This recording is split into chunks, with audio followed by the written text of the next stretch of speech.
Jadi this time I want to you can make a team, ya. Silakan kalian nanti membuat tim itu tadi yang di situ ada nama kalian. Kita akan berdiskusi atau membuat tugas. Yang pertama adalah menulis nama kalian, ya, nama kelompok kalian. Hey,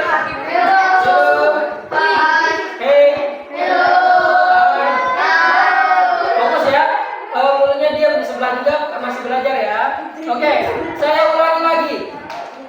Ini adalah alat dan bahan. Tools and ingredient and tool. Alat dan bahan dan alat. Terus cara membuat.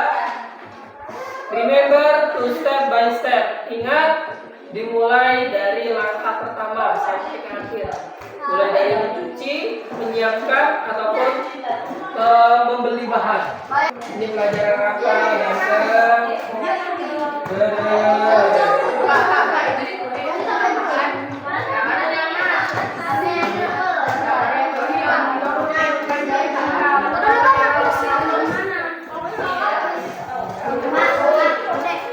Menulisnya sama kayak kita kemarin menulis resep of fried rice. Dibuat bahasa Inggrisnya juga Pak. Ya Inggris. Pak, utamanya pakai bahasa Indonesia Pak ya. Pak.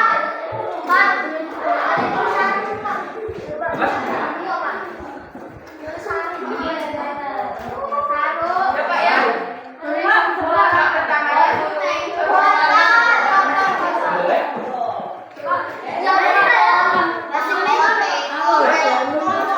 Dibuat gimana? Seperti ini. Masih ada yang ingin bertanya lagi? Cara menulisnya pakai ABC apa enggak pakai ABC ya? Pakai bahasa Inggris, jangan bahasa Indonesia. Boleh bahasa Indonesia dulu, terus bahasa Inggris boleh. Kalau yang kemarin ada kan? Ya. Ada yang bingung